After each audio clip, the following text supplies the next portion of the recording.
Ola, boa noite a todos. Benvidos a este conto Arredor da Lareira que imos contar hoxe nesta noite máis longa do ano, a noite do solsticio de inverno, que non pasou desapercibida ao longo de todas as culturas e de todos os tempos. Este tempo de solsticio estuvo asociado a infinidade de tradicións, non? Porque pasa algo moi importante, nós porque vivimos moi desconectados dos ciclos da natureza, pero nesta noite, se un observador está acostumado a ver onde se pon o sol, decatarase que durante 3 días consecutivos a simple vista ponse exactamente no mismo lugar, así como o resto do ano sempre hai imperceptibles variacións. Neste momento o sol parece que se queda quieto. O solsticio significa eso, non? Un sol en estático.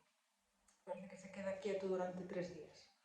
E isto é algo que o ser humano constatou dende o principio dos tempos. Entonces, por eso son, tanto o solsticio de verán como de inverno, son tempos tan peligrosos, non? Porque expoñémonos a que o mundo deixe de xirar. Estamos esperando a que retorne o seu ritmo e que volva a xirar. Isto foi explicado con lendas e contradicións, e vamos falar sobre todo de dúas delas que están asociadas coa figura da vella mítica. O ser humano, isto é unha crenza universal. De feito, Mircea Eliade di que seguramente veña do Paleolítico porque é universal e polas características que ten, non? O ser humano sempre creou que existía un centro do mundo, un lugar que era o centro e a partir de aí do que se movía todo, que non está moi lonxe da realidade porque a Terra ten un eixo ao redor do que xira. Pero, bueno, para os antigos o centro estaba sempre onde vivían eles. En Grecia pensaban que estaba en Delfos, noutros lugares, pois, na súa cidade máis importante, cada un pensaba que estaba no centro onde vivía. Pero había un centro do mundo e alrededor de aí xiraba a bóveda celeste, que é o que o ser humano pode constatar. Nos, se miramos o ceo, vemos como as constelacións van variando ao longo do ano e cada ano fan ese mesmo percorrido. A máis chamativa de todas é a Osa Maior. A Osa Maior, que chamamos aquí o carro, non? É un cadrado dun carro e ten como un eixo hacia diante onde poden ir os bois ou o que sexa. Na nosa cultura sería eso. Ese carro vese todo o ano, hai constelacións que se ven, outras non, o carro vese sempre, pero vai variando de posición. Entón dá a sensación de que efectivamente é un carro que vai xirando alrededor dese eixo imaginario que é a estrella polar. Bueno, pois isto que era o que máis chamaba a atención para os antigos, o que facía xirar o mundo, a bóveda celeste, era ese carro. Entón, se durante 3 días o sol non se movía, será porque ese carro deixou de xirar. E quen vai montado nese carro? E que pasa para que ese carro deixe de xirar? Bueno, pois son unhas lendas moi fermosas que eu penso que están asociadas con isto, é algo que traballo, interésame moito o tema da mitoloxía sobre os astros e sobre os movimentos celestes. Hai moitos mitos que transmiten información sobre o que se observa no ceo e penso que este é un deles. Contan as lendas que nesta época do ano a vella viaxa montada nun carro alrededor dos ceos. Pero, xusto nesta época, rómpese o eixo do carro. Pode ser unha roda, pero algo rompe.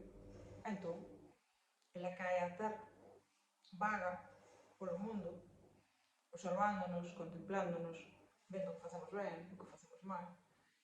E ten a sorte de chegar á casa dun ferreiro para pedirlle que lle axude, non? Que lle poña en marcha de novo o eixo do carro ou a roda. Durante ese tempo que el tarda en solucionarlo, son 3 días, entón, pois, como digo, el anda por aquí pero anda disfrazada. De feito, o carpinteiro, a veces un carpinteiro, ou o ferreiro non saben que é ela, pero está aquí observando o que facemos e aproveita para mandarnos mensaxes, non? Se cree que o facemos ben, danos regalos, se pensa que o facemos mal, mandanos algún castigo. Feita de unha lenda que di que pode deixarnos un trasniño, un fantasmiño na casa que nos faga mal e o ano que ven, cando ela sabe que cada ano se vai volver a estropear o carro, que vai volver a vir e xa o recollerá, pero deixanos ese ano así facéndonos algún mal para que espabilemos un pouco. Entón, eses 3 días anda polo mundo e a xente que o sabía deixaba ofrendas, deixaba para a noite, leite, piño, pan. Os 3 días está arreglado o eixo do carro e vai a recoller e dille o artesán que lle o solucionou, xa digo, ese ferreiro, un carpinteiro, depende, un artesán. Dille que quede coas virutas que caen do carro. El non entende para que quere iso. Ela dille que as garde. E que as garde ata que saia o sol, pela marcha de noite. E ese día, cando sai o sol, convértense en ouro, non? É o pago da vella por terlo solucionado. Esta lenda recolleuse en Irlanda nos anos 30. En Alemanha teñen a mesma lenda, en Irlanda din que é unha vella. En Alemanha xa é a vella, non? Esa mesma personaxe que crea o clima, que fía, todas as cousas que vos falo seguido dela, pois é esa mesma, a que ten ese carro, que se lle rompe, que tal. Na lenda xermánica non din a época do ano, pero na irlandesa sí, din que é no Nadal. Entonces, penso, por máis datos que teño aquí, un pequeniño conto da lareira, non me vou poñer a esplayarme como fago os artigos a dar toda a información, quedademos simplemente co conto, que é un conto moi bonito. Que ese é o movimento que para durante eses 3 días. O terceiro día, xa visualmente, se observamos o horizonte, xa nos fixamos que o sol xa se desplazou un pouquinho, sei que o mundo volveu a xirar, a vella volve a montar no seu carro e a facer que xire a bóveda celeste. Por exemplo, en Islandia, na saga Kalevala tamén que vos teño falado, hai outra versión, hai moitas versións, hoxe conteivos esta, pero hai moitas versións de como se move eso, pero sempre é algo que fai xirar a bóveda celeste e que rompe e que hai que volver a mañalo para que o mundo volva a xirar. E na saga do Kalevala, a saga do Kalevala é unha recopilación de contos, de cantos tradicionais islandeses. O sea, eran fragmentos de mito e xuntáronse todos e os autores deronlle forma nun relato extendido. Non é verídico 100% porque está construído por un etnógrafo a partir deses trociños, pero bueno, é o que temos, era un relato amplio que se foi sumando. Pois neste, a vella ten un muiño. Ese muiño, a parte de arriba, é a bóveda celeste. Iso guío claramente na cantiga, están o sol, a luz, as estrelas, e xira. Ese muiño trae prosperidade. E arranxoulle un ferreiro. E rompe o muiño, e o vello queda con os anacos, escóndeos baixo terra, no norte do país. Entón, a prosperidade queda ali para eles, non? Pero é o mesmo relato, é o eixo que fai xirar a bóveda celeste, que se rompe, que queda 3 días en estático e se volve recuperar. O que non di a lenda, que iso volo engadín eu, é o de que xa os días que aproveita en castigar e premiar, pero porque o sabemos? Pois tamén por outro dato etnográfico. Santa Lucía, en Italia, vai montada nun carro, nun trineo, depende. As lendas a veces din carro, trineo, parado incluso. Que vai tirado, que iso sí que non vos lo dixen, na lenda irlandesa vai tirada por cans. E na lenda xermánica vai tirada por cans tamén, pero que son as súas fillas. Son as súas fillas que quedaron convertidas por unha maldición en cans. E son as que tiran. E en Santa Lucía, pois é tamén un carriño, pero aquí é un burro que non tira. E Santa Lucía, para eles, en Italia, é que lle leva os regalos aos nenos. Ven montada nese carro, baixa ao mundo e entrega os regalos.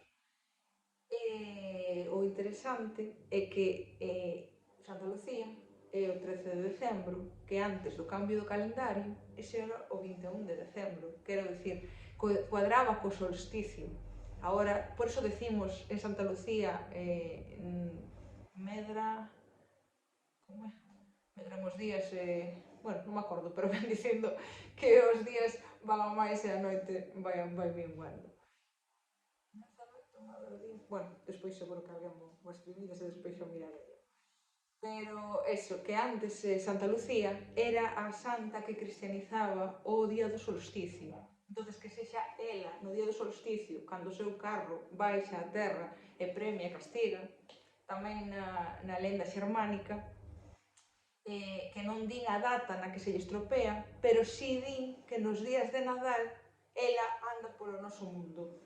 Anda disfrazada, premiando, castigando, é sempre o mismo. Entonces, eses 3 días que ten o carro estropeado, pois é cando a vella aproveita en andar por aquí.